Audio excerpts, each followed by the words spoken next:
Everyday Stories. Zaprasza Maja Zabawska. Cześć, zapraszam na Everyday Stories, podcast o różnorodności, równości i włączaniu w miejscu pracy. Ja nazywam się Maja Zabawska i w miejscu pracy doświadczyłam zarówno bycia w szafie, jak i wyjścia z niej jako lesbijka. Dlatego rozumiem, jak istotne jest otwarte środowisko zawodowe oraz poczucie bezpieczeństwa w miejscu pracy. W moim podcaście zapraszam gości do dzielenia się swoimi osobistymi historiami oraz do dyskusji na temat sojusznictwa, wartości i stereotypów. Poznacie historię osób, które wprowadzając czasami niewielkie rozwiązania, wpływają bardzo istotnie na życie innych osób i na swoje miejsce pracy. W dzisiejszym odcinku poruszymy temat, który według szacunków może dotyczyć nawet 1/5 społeczeństwa, w tym około 17% pracowniczek i pracowników. Porozmawiamy o tym, jak neuroróżnorodność może być atutem w pracy, a nawet stać się kluczem do sukcesu. Dziś w studio goszczę dwie osoby. Pierwsza z nich tematem neuroróżnorodności zainteresowała się jeszcze na etapie swoich studiów psychologicznych, a także poświęciła jej swoją pracę magisterską. Oprócz tego pracowała w Centrum Terapii Autyzmu, gdzie prowadziła indywidualne zajęcia z dziećmi i młodzieżą. Poznajcie Natalię Wronę, która w naszej firmie pracuje jako HR Business Partnerka w zespole talentowym. Cześć Natalia. Dzień dobry. Cześć. Drugim naszym gościem jest Mateusz Osiński, który w firmie zajmuje się bezpieczeństwem pracowników, bo pracuje w zespole BHP.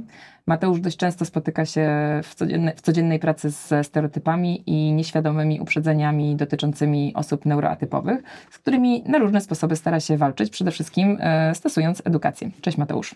Cześć. Oboje moi goście są przedstawicielami sieci neuroróżnorodności, która w Deloitte funkcjonuje od niecałych 2 lat. Natomiast pod kątem dostępności dla osób niewidomych i niedowidzących opiszę teraz pokrótce, jak wygląda nasze studio oraz my. Siedzimy w studio Deloitte, które ma czarną kotarę, drewnianą ściankę, na której wisi neon biało-zielony z napisem Everyday Stories. Ja mam czarne, sięgające do podbródka włosy. Mam na sobie niebieską, taką pawiową bluzę i czarny golf. Natomiast Natalia ma długie blond włosy, niebieskie oczy, taką fuksjową koszulę lekko rozchyloną. Mateusz natomiast ma ciemne, kędzierzawe włosy, niedużą brodę, wąsy i biały t-shirt. Po tym opisie mogę już przejść do samej rozmowy. Zwykle zaczynamy takim kontrowersyjnym pytaniem i nie inaczej będzie również dzisiaj.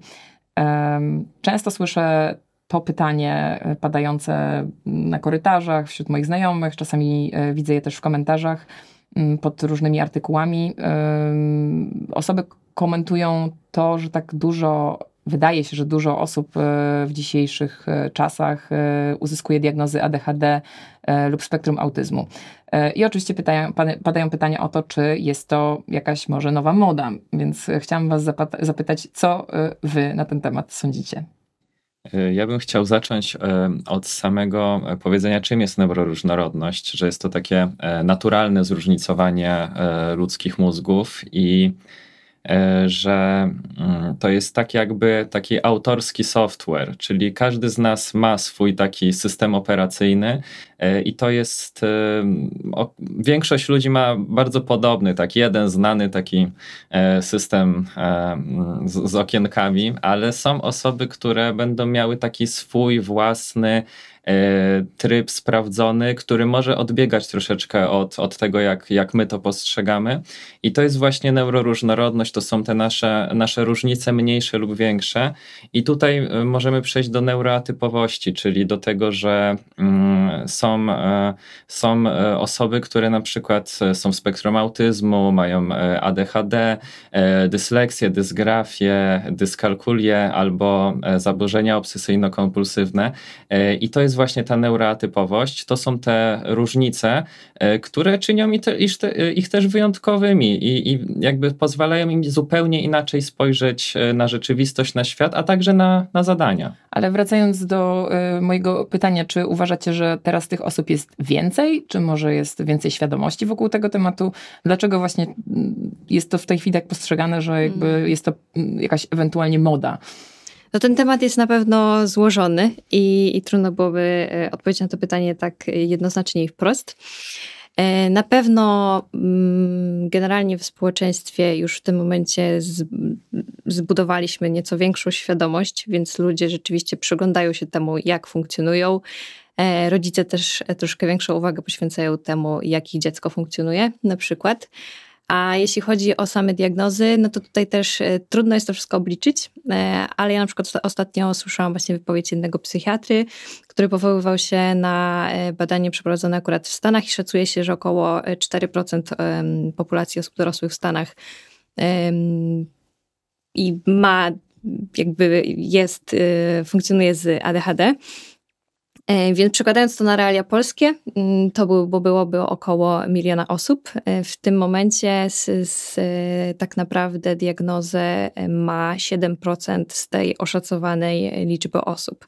Także no tutaj raczej jesteśmy na etapie, że od tej nadmiernej diagnozy jesteśmy nadal bardzo daleko. Także myślę, że nie musimy się tutaj tego bardzo bać. Czyli obalacie ten mit, krótko mówiąc. Tak, na pewno zdarza się tak, że zdarzają się też nietrafione diagnozy, na przykład wykonywane w 20 minut, tak? Takie sytuacje są i pewnie ich nie unikniemy, ale generalnie myślę, że jesteśmy daleko od nadmiernego diagnozowania w tym momencie. Mówimy też tutaj o tym, że ta neuroatypowość towarzyszy nam tak naprawdę od początku. Zawsze były osoby neuroatypowe, były osoby neurotypowe. Ta neuroróżnorodność jest wśród nas od zawsze i tak naprawdę przejdziemy jeszcze potem do takich konkretnych danych, ale to może być naprawdę duża liczba, bo aż około 20% społeczeństwa, więc tych diagnoz jeszcze długo nie będzie nawet wystarczająca ilość. Macie dużą wiedzę na temat neuroróżnorodności z tego, co widzę, no i też macie chyba dużą pasję, jeżeli chodzi o ten temat. Zresztą, jak już wspominałam, działacie w sieci neuroróżnorodności u nas w Deloitte.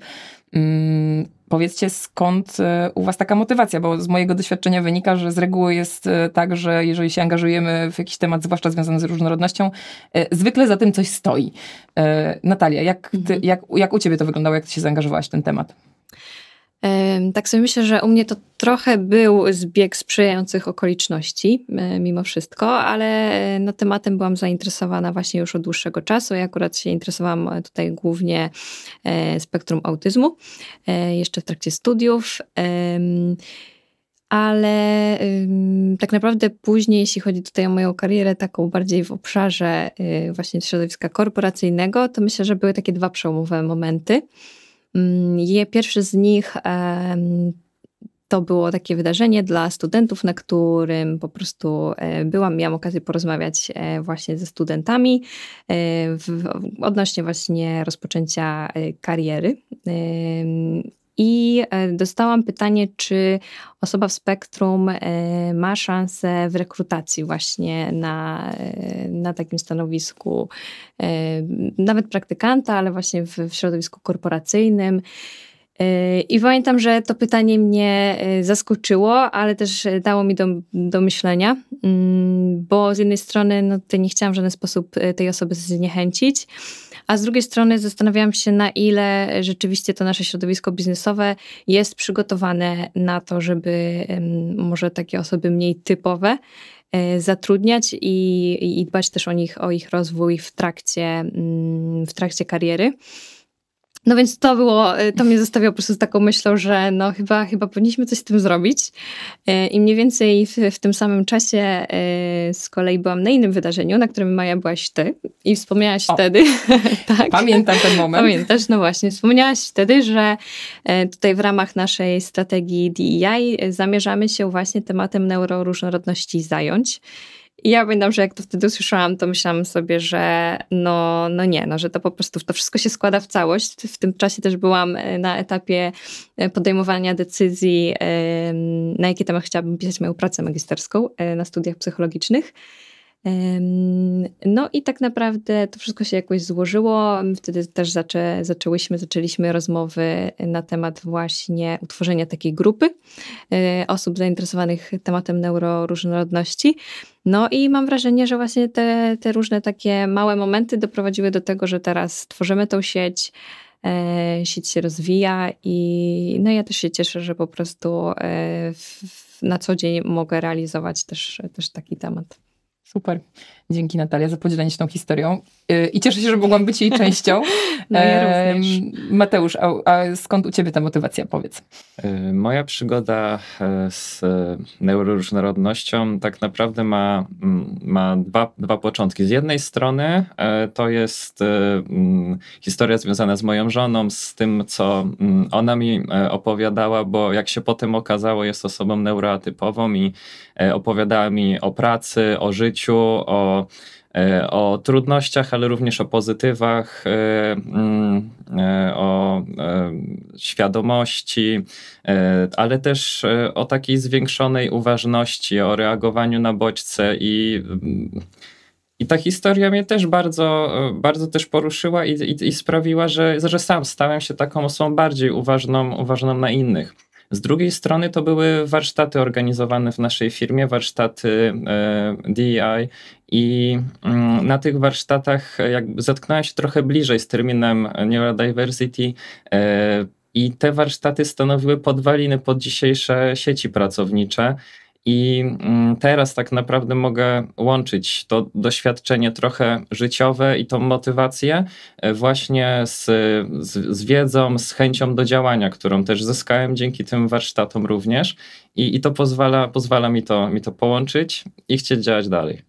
No super. Zresztą to, o czym mówisz, myślę, że dla bardzo wielu osób ten temat neuroróżnorodności przyszedł właśnie z faktem, że w swoim pobliżu, w rodzinie bardzo często mają osoby neuroróżnorodne. I też research Deloitte pokazał, że właśnie rozwój tej tematyki w kontekście biznesu, w kontekście miejsca pracy dużo zawdzięcza właśnie rodzicom dzieci neuroróżnorodnych, którzy siłą rzeczy zapoznają się z tym tematem, staje się dla nich ważny i przynoszą ten temat właśnie do firm, jak sądzę, chcąc trochę nie tylko zwiększyć świadomość tak ogólnie, ale myślę, że też przygotować te miejsca pracy na przyszłość dla swoich dzieci, które kiedyś też będą pracownikami. I tutaj do tego tematu na pewno jeszcze wrócimy, natomiast też ten wątek jest dla mnie osobiście ciekawy. Nie wiem, czy kojarzycie taką pisarkę, autorkę, poetkę też, Kasię Michalczak. Ona właśnie też ma syna w spektrum autyzmu, co odkryła dopiero już nie od samego początku. I napisała o tym bardzo fajną książkę Synu, jesteś kotem. A potem sama zdiagnozowała siebie jako osobę neuroróżnorodną, tym razem jako osobę z ADHD. I napisała inną książkę, Gdzie zgłosić dzikie zwierzę. Także też polecam wam i w ogóle, jeśli nie czytaliście i w ogóle naszym słuchaczom te książki, pozdrawiam jednocześnie Kasię. Natomiast właśnie, jeżeli mówimy o tych kwestiach tego zaangażowania i walki ze stereotypami, bo myślę, że to jest duża część tego. Mateusz, ty mówiłeś, że to jest dla ciebie też taki szczególnie ważny motywator. Wspominaliście też oczywiście o działaniach w sieci. Jak z waszej perspektywy właśnie sieci, ta ich działalność może wpływać na tworzenie takiego bardziej neuroinkluzywnego środowiska pracy? Najpierw dwa słowa na temat stereotypów. Najczęściej one się biorą gdzieś z takiego braku zrozumienia, ewentualnie takiej nieświadomej zupełnie dyskryminacji. To są takie najczęstsze przypadki i stykamy się z tym codziennie, nie tylko ogólnie w życiu prywatnym, czasami w pracy, czasami w sklepie i nauczyło mnie to, że to zrozumienie i docenienie tych unikalnych perspektyw jest bardzo ważne. I jeśli chodzi o same stereotypy, tutaj może być bardzo różnie. Czasami się stykamy z tym, że osoby na przykład w spektrum autyzmu czy ADHD mogą być mniej zaangażowane w pracę albo mogą być trudniejsze w zarządzaniu, a to oczywiście są tylko i wyłącznie stereotypy i to są rzeczy zupełnie niepotwierdzone.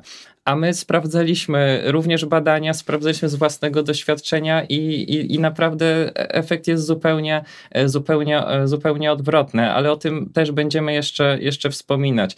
Tutaj bardziej chciałem się skupić na tym, że czasami możemy na przykład obserwować, że jak rozmawiamy z takimi osobami, które są neuroatypowe, na przykład są spektrum, to na przykład muszą coś trzymać w dłoniach i może nam się wydaje, że nie zwracają uwagi na rozmówcę, a to właśnie może być taki idealny lek na to skupienie, na to, żeby zebrać myśli i móc właśnie wysłuchać drugiej osoby, albo takie unikanie kontaktu wzrokowego. To jeszcze niedawno było bardzo popularne, że to powinno być właśnie ten kontakt wzrokowy jest kluczowy, a to też chcielibyśmy powiedzieć, że nie do końca i to nie o to chodzi, bo czasami właśnie to, że skupimy się na trochę innym punkcie, gdzieś tam z boku, ale wtedy zwiększamy nasze skupienie i takim osobom neuroatypowym to bardzo może wspomóc i wcale nie powinno być odbierane jako taki brak szacunku czy lekceważenie, tak? Więc w żadnym wypadku. Dodatkowo jeszcze na przykład używanie słuchawek podczas pracy. Mam taką historię przyjaciółki, która opowiadała mi, że ona w pracy, jak zakłada słuchawki wyciszające, to może wtedy wykonywać swoją pracę właśnie w skupieniu, najlepiej wykonuje pracę praktycznie 3 razy efektywniej niż inni, aczkolwiek jej przełożona powiedziała jej, że jak to pracuje w słuchawkach. Dlaczego? Przecież nie będzie słyszała historii koleżanek, nie będzie słyszała tego, co one mówią na open space'ie. I gdzieś mnie to też poruszyło, że potrzebne jest to zrozumienie dla pracy, bo ktoś na przykład osiąga efekty, a potem jest mu zarzucane, że się nie socjalizuje. I oczywiście to warto gdzieś to wypośrodkowywać, ale przede wszystkim zwiększać tą świadomość. I co jeszcze jest ważne, to na przykład ilość spotkań, tak? Bo przecież w pracy też mamy bardzo dużo spotkań i to takie przebodźcowanie w pewnym momencie.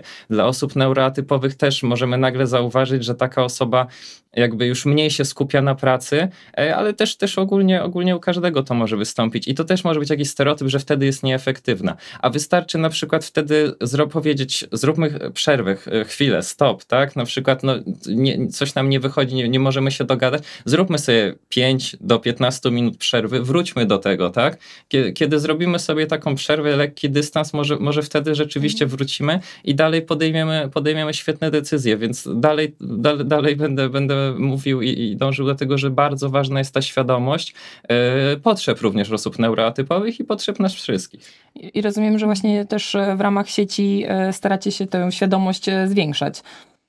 Zdecydowanie. Tak jest. I tak naprawdę na tym nam głównie zależy.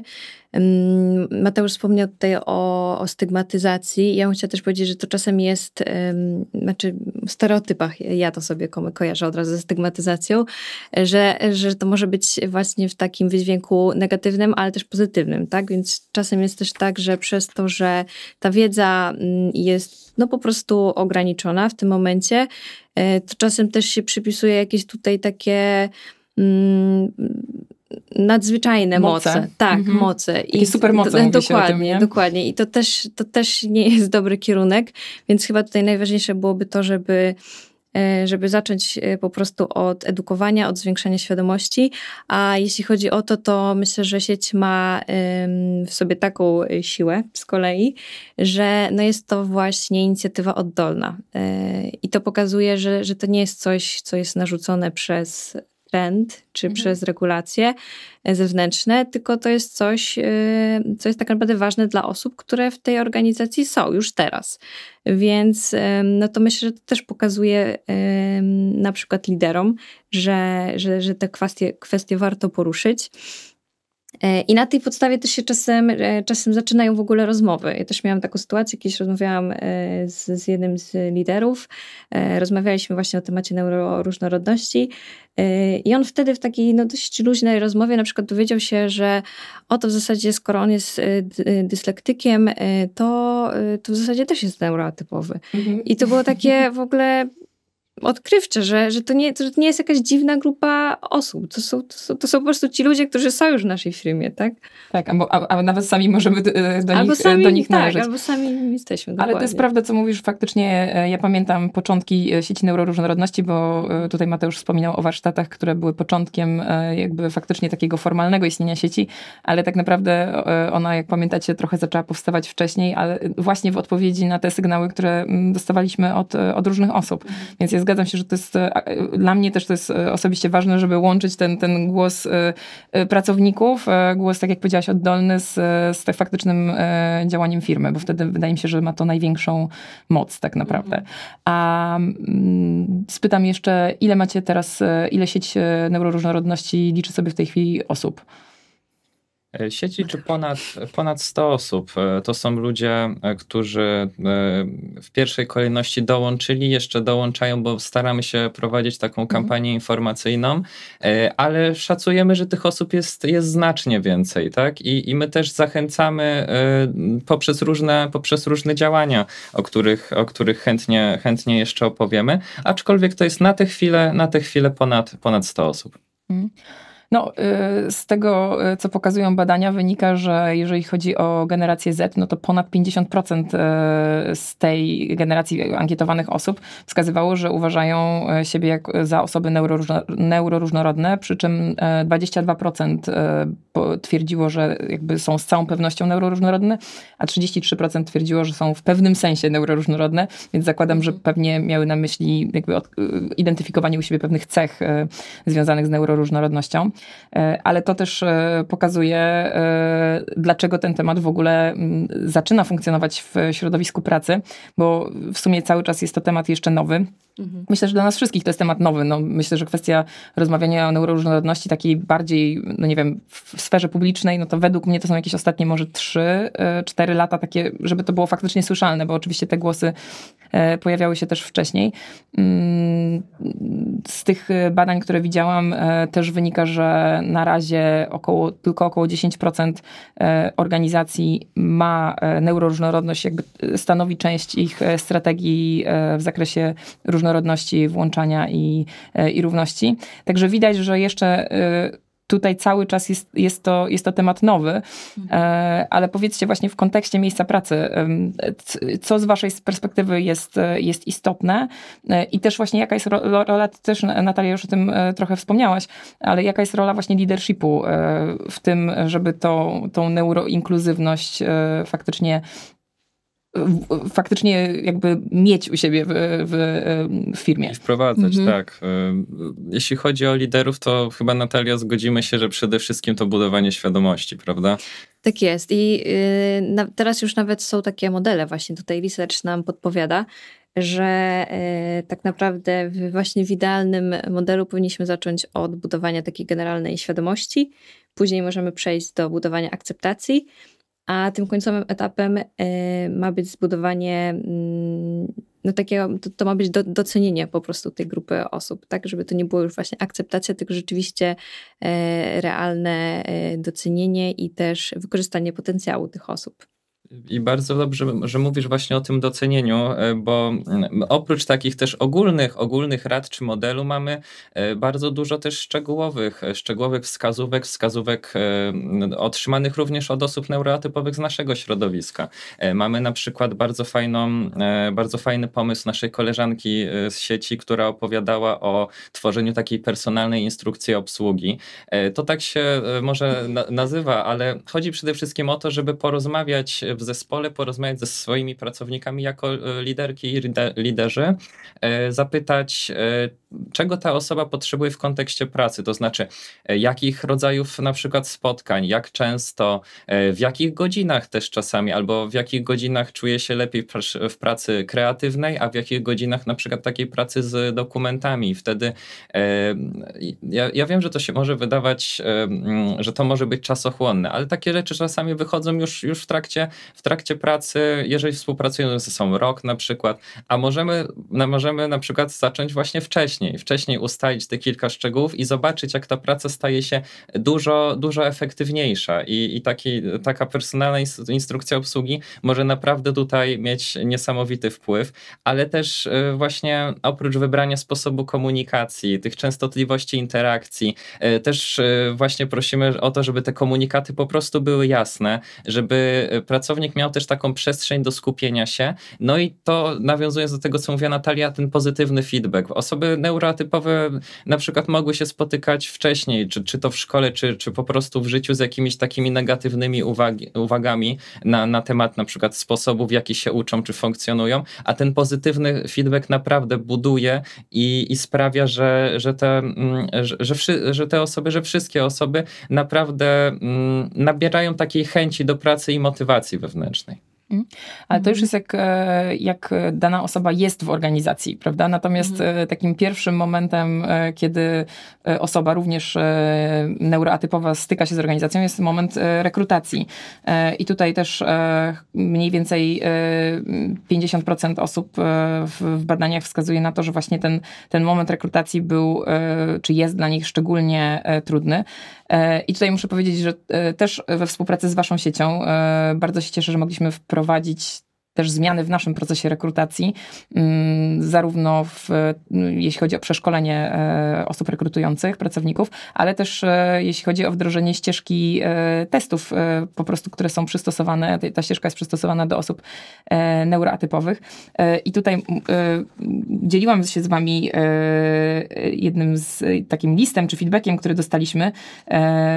Podzielę się nim też z naszymi słuchaczami, bo szczerze mówiąc dla mnie on był bardzo ważny i pokazał mi, że jakby faktycznie nawet te takie drobne rzeczy, bo to naprawdę nie jest duża rzecz, którą trzeba zrobić, żeby taką ścieżkę wprowadzić, naprawdę robi różnicę.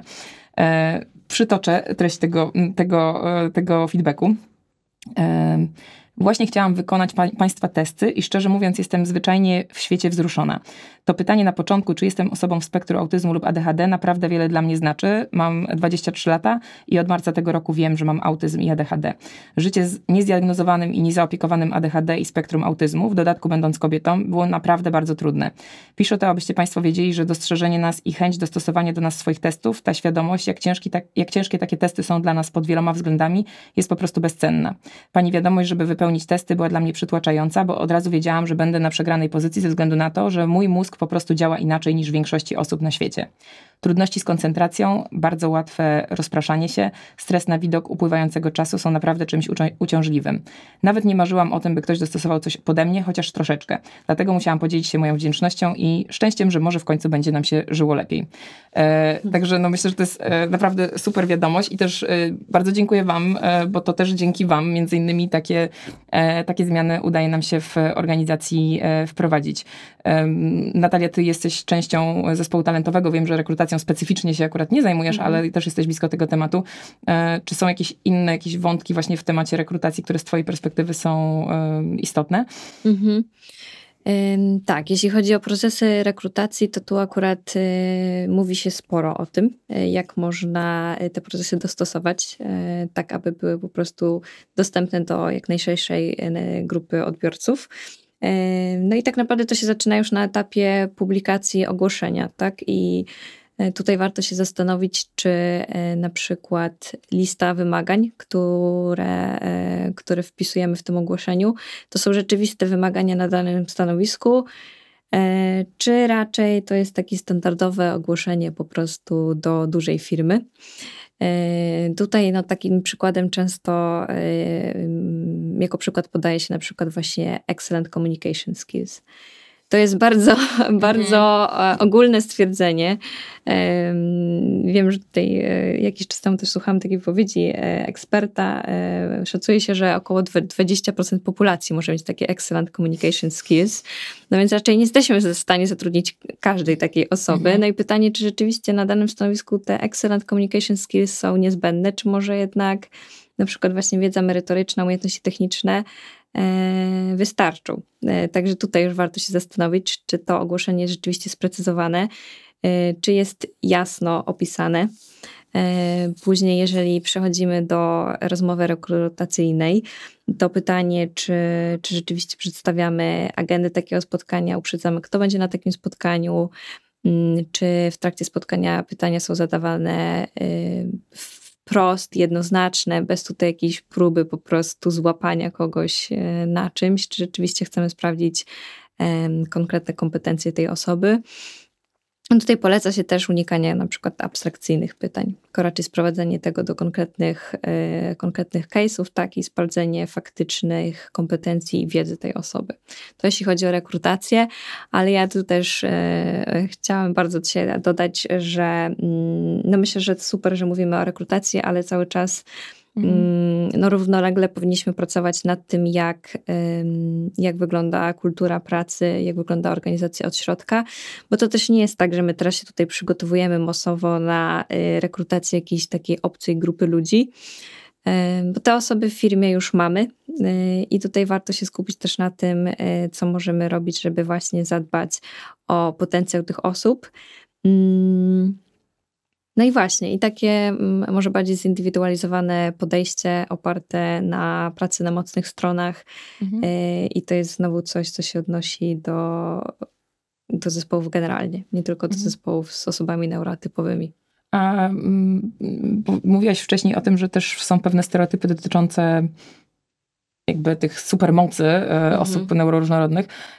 Wiem, że to są też stereotypy, ale mimo to może zadam wam to pytanie, co organizacja może zyskać przez zatrudnianie osób neuroróżnorodnych? Tak, bo są to moce i każdy ma swoje mocne strony i właśnie te mocne strony byśmy chcieli przekazać i o nich opowiedzieć, bo dużo na przykład artykułów w sieci skupia się na tym jakie są jakieś słabsze strony, wady, tak, minusy, a my właśnie byśmy chcieli powiedzieć o tych dobrych i mocnych stronach, bo tego też jest dużo i to są pracownicy neuroatypowi, to są pracownicy bardzo kreatywni, bardzo również lojalni, bardzo związani ze swoją pracą i jeżeli lubią to, co robią, to zaangażowani do granic możliwości i tacy naprawdę skupieni na tym, co robią. I tutaj też wracając do roli liderów i liderek, tu jest potrzebne odpowiednie pokierowanie tymi mocami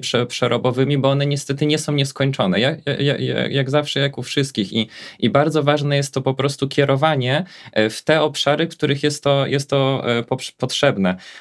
A kiedy takie osoby są docenione, to o czym mówiła Natalia, to takie osoby wtedy rosną w organizacji i wykorzystują w pełni swój potencjał i właśnie na tym nam zależy, żeby ten potencjał został wykorzystany. Ja jeszcze chciałem przytoczyć taką anegdotę albo taką tezę postawioną, którą czytałem jakiś czas temu, na temat tego, że osoby neuroatypowe, w tym przypadku osoby z ADHD, mają taki mózg łowcy i jak już wspominaliśmy, osoby neuroatypowe są od początku ludzkości, więc jeżeli pomyślimy sobie o tych takich pierwszych ludach koczowniczych, to osoby na przykład z ADHD są bardziej skupione na szczegółach i bardziej takie skory do działania i na przykład takie osoby dużo lepiej tropiły, taka hipoteza jest postawiona, tropiły tą zwierzynę i dużo lepiej się sprawdzały akurat w tym. Tak samo takie osoby ze względu na swoją taką kreatywność i chęć poznawania innych rzeczy, ciekawość,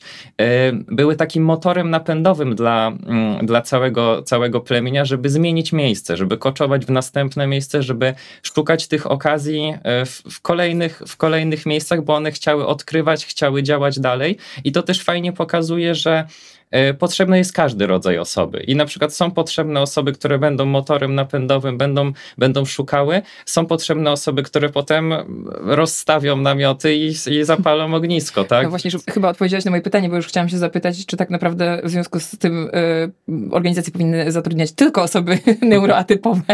Ale każdy ma swoją rolę, tak, każdy ma swoją rolę i też tu właśnie wracamy do tych liderów, liderek, żeby te role odnajdywać i też przydzielać te zadania pod konkretne osoby, tak? Bo te osoby z danymi talentami będą naprawdę przydawały się w tych specyficznych sytuacjach. I to jest tutaj takie naprawdę też budujące, że dla każdego znajdziemy odpowiednie zadania, tylko musimy chcieć to zrobić. I my w sieci też właśnie działamy i i chcemy budować tą świadomość, tą wiedzę, to, żeby naprawdę zdawali sobie wszyscy sprawę, że można budować te zespoły właśnie w taki sposób kreatywny i różnorodny, żeby stawiać na to, żeby łączyć ze sobą tak naprawdę czasami nieoczywiste połączenia, bo to może dać naprawdę bardzo ciekawe efekty. Dużo mówimy o świadomości, a jeszcze chciałam wrócić na moment do tematu rozwiązań systemowych, nie zawsze wcale skomplikowanych. Niedawno uruchomiliśmy w Deloitte strefy ciszy, miejsca, które są jakby zasadniczo skierowane pod kątem osób neuroróżnorodnych, żeby tam mogły pracować, no bo rozmawialiśmy o kwestii skupienia, wyłączenia jakichś tam dodatkowych bodźców i że wtedy tym osobom jest łatwiej. Co sądzicie w ogóle o tym? Jakby jak waszym zdaniem to się sprawdza? Czy też jest jakiś już oddźwięk od samej sieci?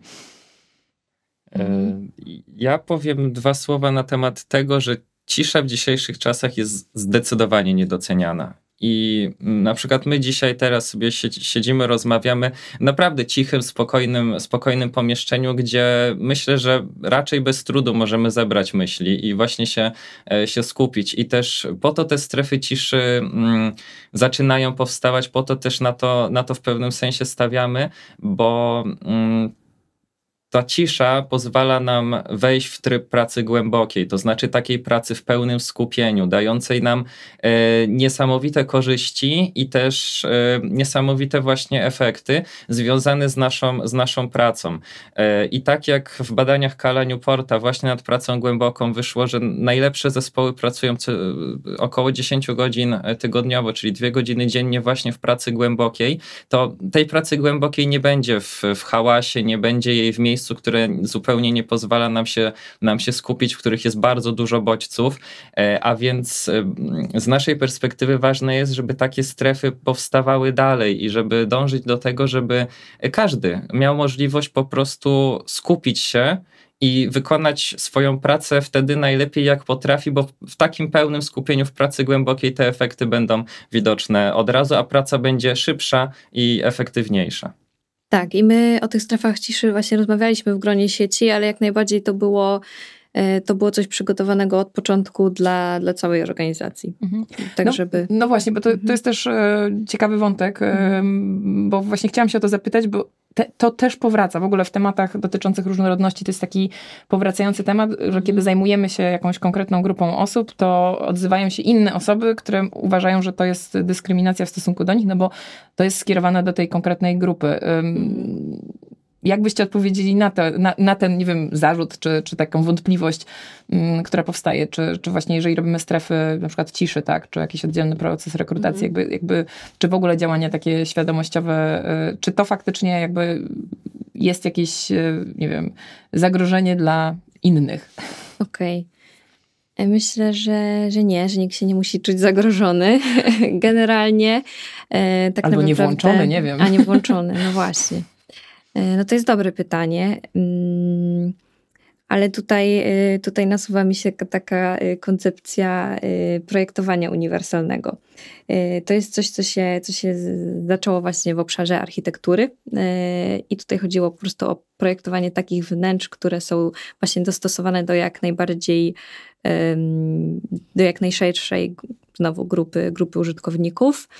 No i tak naprawdę trochę z tej koncepcji zaczęliśmy tę koncepcję rozszerzać na inne obszary i tak naprawdę te działania, które też podejmuje nasza sieć i które chcielibyśmy rozwijać w organizacji, nie mają na celu zadbanie tylko o interes osób neurotypowych, ale tak naprawdę o poprawę funkcjonowania właśnie znowu jak najszerszej grupy osób, bo nawet jeżeli mówimy o tym, że jest potrzeba tego, aby komunikacja była jasna, klarowna, bezpośrednia, myślę, że to w żaden sposób nikomu nie zaszkodzi, jeżeli popracujemy nad tym tak. Mówisz, że osoby neurotypowe też by im na się tym to przyda. skorzystały. Tak, dokładnie tak.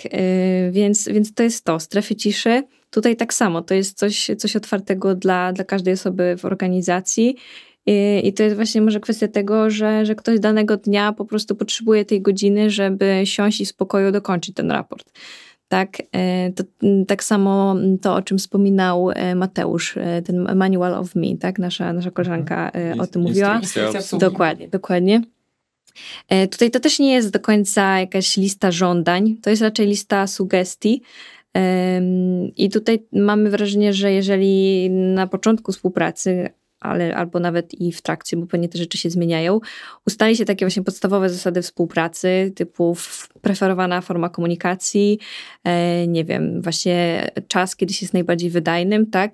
I to znowu, to będą sugestie.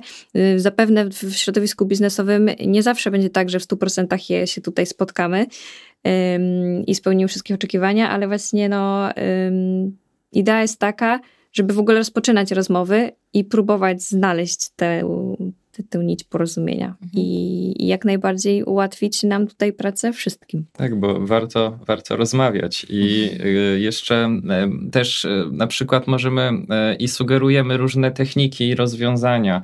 Na przykład jeżeli powiemy o technice takiej typowej technice Pomodoro, czyli 25 minut skupienia, 5 minut przerwy, to na przykład to jest jedna z technik, która pomoże się skupić osobom neuroatypowym. Oczywiście tym, którym będzie ta technika odpowiadała, ale też neurotypowym, tak? Bo to są techniki uniwersalne.